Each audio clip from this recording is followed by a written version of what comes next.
So ngayon nga po mga sangka, isa pong pambihirang pasabog ang ginawa. Malaking sekreto ni Atong Ang kung bakit daw po ngayon nakakapagtago ito. Ito ang isiniwalat ngayon mga sangkay ni DILG Secretary Remulla.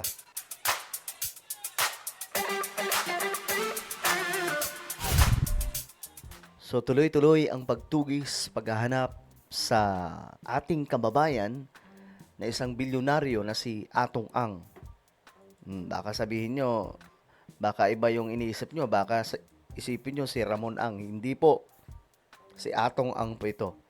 Ngayon mga sangka, isa pong malaking sekreto ang isiniwalat mga sangkay ni Remulla. At actually, pinag-uusapan na rin po natin yan dito eh. Pero ayun na nga po, nabanggit na po ni Remulla kung bakit daw po nawawala pa rin hanggang ngayon si Atong Ang. Bago tayo mag-umpisa, no, sa mga hindi pa po dyan nakakapag-subscribe sa ating YouTube channel, tayo po ay road to 2 million subscribers na.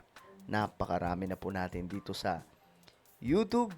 Kaya naman, kung ikaw ay hindi pa nakakapag-subscribe, i-check nyo po sa ibaba ng video na to. Makikita nyo po dyan yung subscribe. Check nyo na. I-click nyo po yung subscribe, i-click ang bell, at i-click nyo po yung all. Sa mga nanonood naman po sa Facebook, i-follow nyo po yung ating Facebook page. Okay.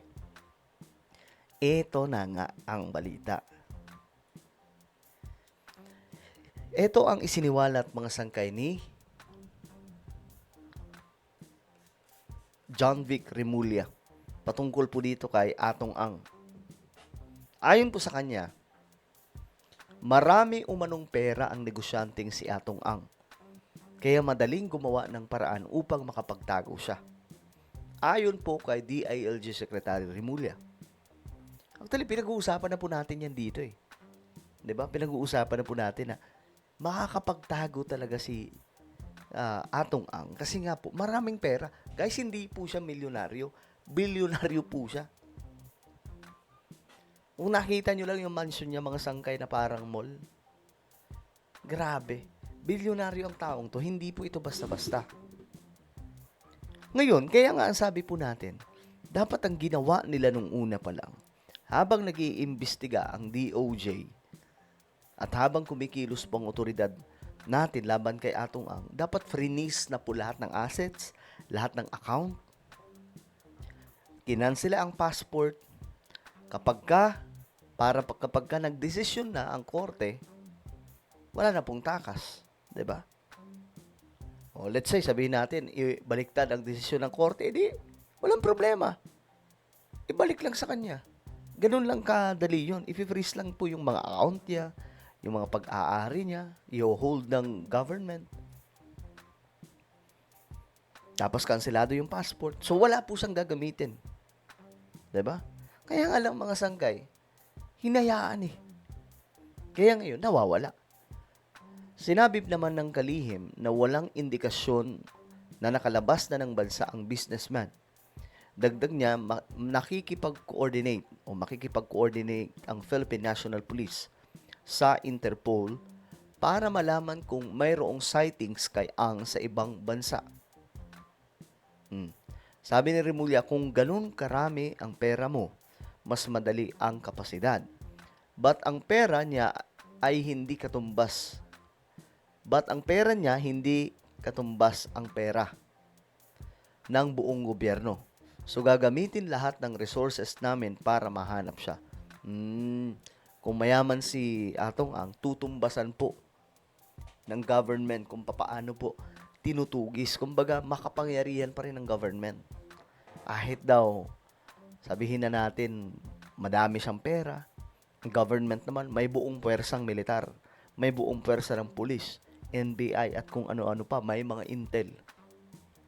'Di ba, mga sangkay? Ngayon, ito yung balita tungkol dyan. Tingnan natin. Kung gano'n karami ang pera mo, mas madali ang kapasidad. But, ang pera niya, hindi katumbas ang pera ng buong gobyerno. So, gagamitin natin ang resources namin para mahanap mo siya.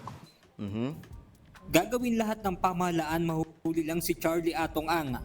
Ito ang tiniyak ni Interior and Local Government Secretary John Vic Remulla sa gitna ng paghahanap sa itinuturong mastermind sa pagkawala ng ilang sabongero noong 2021. Ayon Grabe, no? 2021 pa to. Kaya nga magtaka ka eh. Paano umabot pa ito ng 2024? Kasi 2024 lang po na ano yan eh. Kumbaga, naglabasan na po eh. Lumabas ng information sino talaga yung mastermind. Pero during the time, 2021, wala pong gumagalaw. Pinatulog po yung kaso. Kung hindi nga po gumawa ng aksyon ang DOJ na si Remulla, wala mga sangkay. kay Secretary Remulla, bagamat malaking hamon sa kanila ang pagtunton kay Ang, pagsisikapan nilang matukoy ang kinaroroonan nito. Ang National Bureau of Investigation naman, hindi tumitigil sa paggalugad sa mga lugar na maaaring puntahan at pagtaguan ni Ang.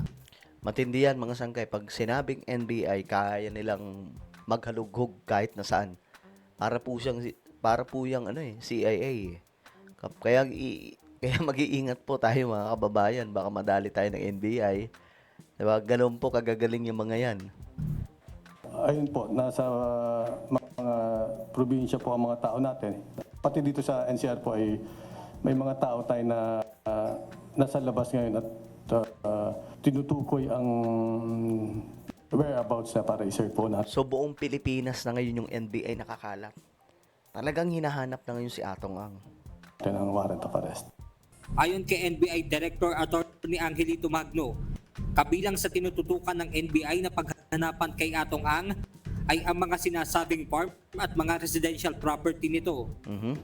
Nakatutok po ang ating mga regions, districts at ang ating mga Manila units based doon sa mga nakukuha nating impormasyon na verifiable o yung masasabi natin na it's not a waste of time.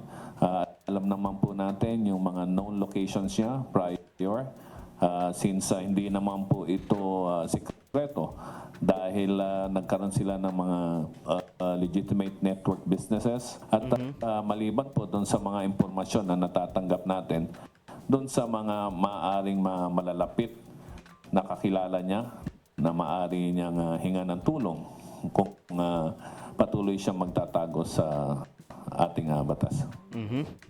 Isa pa sa tinututukan ng NBI ay ang mga impormasyon na kanilang natatanggap mula sa hotline. So we have been receiving reports through the hotline. Some of these are very interesting information na pinoprocess po. Isa rin sa mapapayo ko sa mga kababayan natin. Huwag po kayong magpa-prank call sa NBI. Makukulong kayo, sinasabi ko sa inyo. Ng ating mga operatiba. Samantala, naniniwala rin ng NBI na nagtatago lamang sa Pilipinas si Atong Ang. We may say that as of the record, ang immigration po natin ay walang records na lumabas siya prior to the issuance of the warrant of arrest.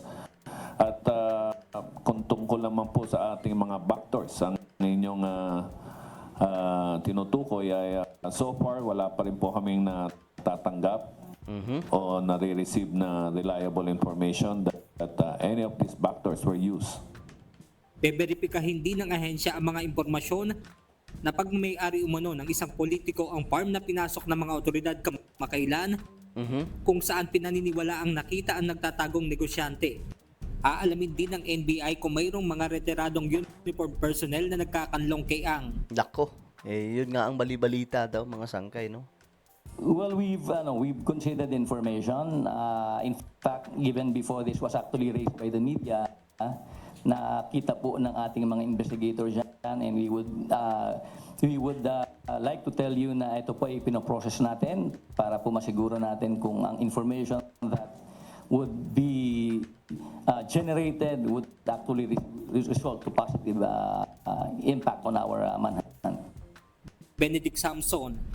So, mga sangkay, ayun na nga po, ang sekreto ni Ang, bakit siya nakakapagtago ngayon, mayroon siyang pera. Yun po, ito mga sangkay, yun talaga yung pinaka-reason dun. Marami siyang pera. Bilyonaryo yan. Pero, mahuhuli pa rin yan. Sigurado yan mga sangkay. Ano po ang inyong opinion sa ating napag-usapan ngayon? Comment down below. Meron po tayong YouTube channel, Sangkay Revelation. Hanapin nyo po ito sa YouTube. Magaganda po yung topic natin dito. Patungkol po sa mga nangyayari sa ating mundo related sa Bible prophecy. Alright? Hanapin nyo po ito sa YouTube. Then, click the subscribe, click the bell, and click all. Ako na po ay magpapaalam. Mag-iingat pong lahat. God bless everyone.